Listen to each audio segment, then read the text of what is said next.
नमस्कार, आप देखना शुरू कर दिए हैं रिपब्लिक 80 न्यूज और मैं हूं विकास कुमार अकेला।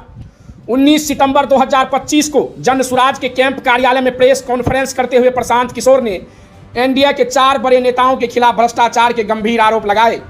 उन्होंने मंत्री मंगल पांडे पर सवाल उठाया कि उनकी पत्नी उर्मिला पांडे के अकाउंट में साल 2019-20 में 2 करोड़ 12 लाख रुपये जमा हुए, जबकि दिल्ली फ्लैट के लिए उन्होंने कर्ज लिया था।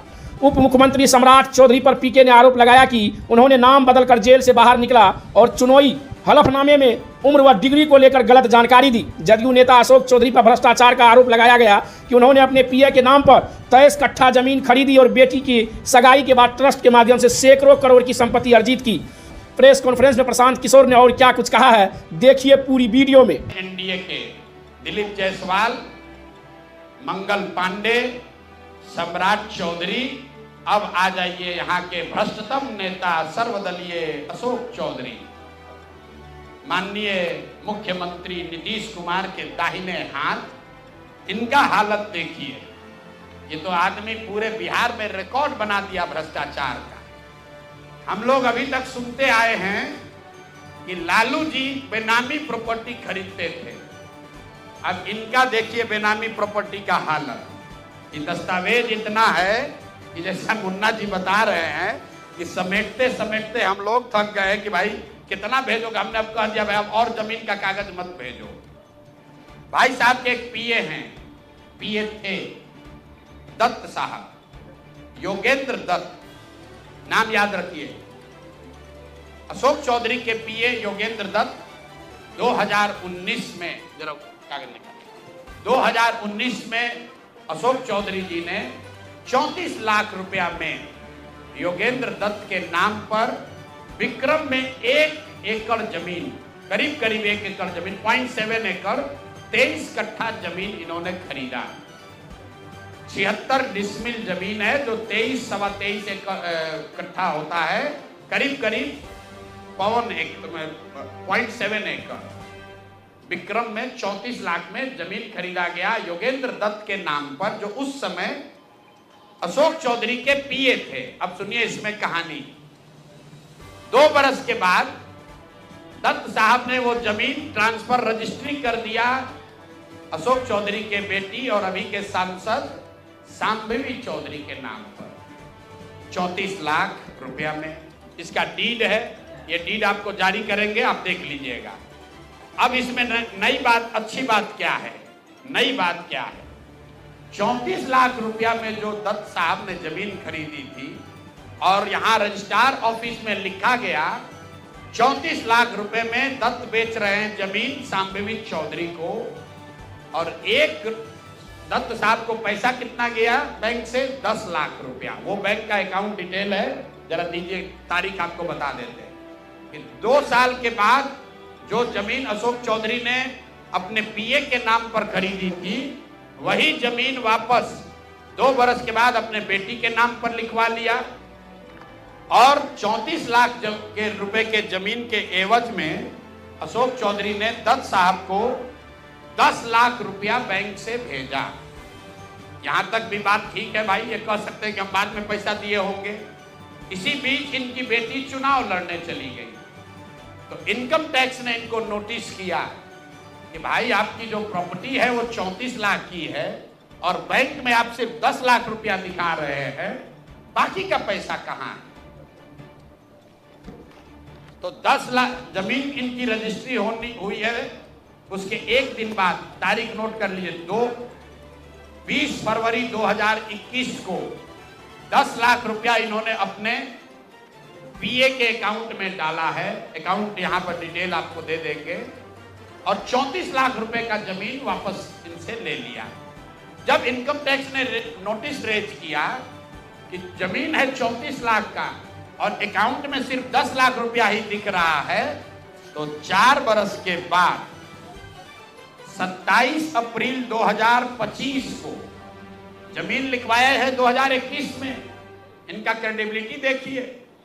जमीन रजिस्ट्रार ने लिख दिया, आप हम जाते हैं उसको खड़ा करके पूछता है भैया कहाँ है रुपया, कहाँ दिए? ये 19 में इन्होंने बेनामी जमीन खरीदी पीए के नाम पर, 21 में उस जमीन को वापस अपने बेटी के नाम पर लिखवाया, 10 लाख रुपया का ट्रांजैक्शन हुआ। जब इनकम टैक्स ने नोटिस रेज किया तो भाई साहब ने जान बचाने के लिए 27 अप्रैल 2025 को, मतलब बेटी के एमपी बनने के बाद 25 लाख रुपया दत्त को, मिस्टर दत्त को फिर इन्होंने बैंक से ट्रांसफर किया। तो मैं आपके जरिए अशोक चौधरी जी, जो अपने आप को महादेव का भक्त बताते हैं, हमको तो लक्ष्मी के ही भक्त ज्यादा दिखते हैं, महादेव के भक्त नहीं हैं, ये लक्ष्मी के भक्त हैं। अगर आपने 34 लाख रुपए की जमीन अपने पीए से अपने बेटी के नाम पर खरीदी तो उसका भुगतान क्यों नहीं किया? 10 लाख ही क्यों भुगतान किया?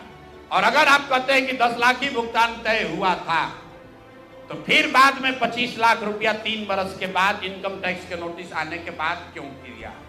अब आपको हम एक छोटा सा केस बता रहे हैं, इसका वैल्यू 34 लाख है, लेकिन आपको ये इसलिए बता रहे हैं कि इनका मोडस ऑपरेंडी क्या है, क्योंकि उसके बाद अब जो आपको बताएंगे, ये भाई साहब पिछले 2 बरस में 200 करोड़ रुपया से ज्यादा का संपत्ति, 200 करोड़ रुपए से ज्यादा का संपत्ति अपने पत्नी, अपने बेटी, अपने समधन, उनसे जुड़ा हुआ एक ट्रस्ट, मानव वैभव विकास ट्रस्ट, इसके माध्यम से इन्होंने जमीन खरीदी है करीब 200 करोड़ रुपए का।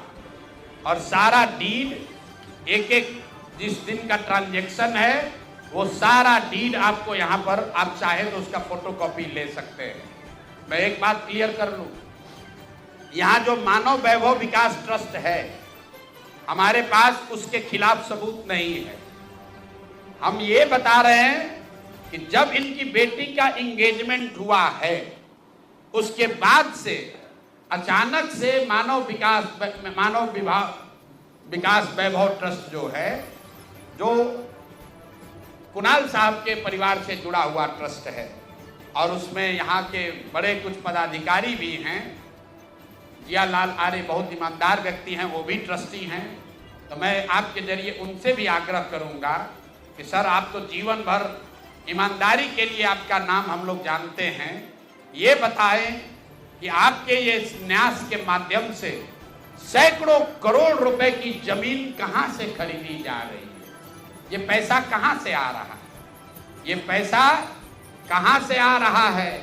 क्योंकि इस ट्रस्ट के ट्रस्टी जो कुणाल साहब की पत्नी हैं, उनके बेटे हैं, इनमें और अशोक चौधरी के पत्नी के बीच में डेली का बैंकिंग ट्रांजैक्शन का रिकॉर्ड हम लोग के पास है।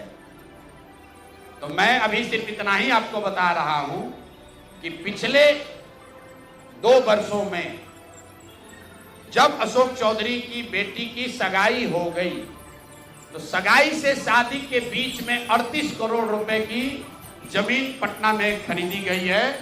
टोटल 38 करोड़ 44 लाख 40 हजार इतने रुपए का तो चेक से पेमेंट हुआ है। चेक से पेमेंट हुआ है 38 करोड़ 44 लाख 40 हजार।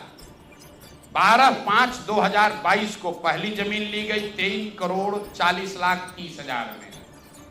12/5/2022 को एक दूसरी जमीन ली गई जिसकी कीमत है 8 करोड़ 89 लाख 70 हजार। 8 दिन के बाद 20 मई 2022 को फिर एक तीसरी जमीन ली गई जिसका वैल्यू है 3 करोड़ 44 लाख 41 हजार। फिर 2 महीने के बाद 14 अप्रैल 2022 को जमीन खरीदी गई 7 करोड़ 20 लाख का। फिर 4 दिन के बाद 18 जुलाई 2022 को जमीन खरीदा गया 15 करोड़ 50 लाख का। और ये सारी जमीन इंगेजमेंट और शादी के बीच के डेट है, उतना ही आपको बता रहे हैं। और ये सारी जमीन का मालिकाना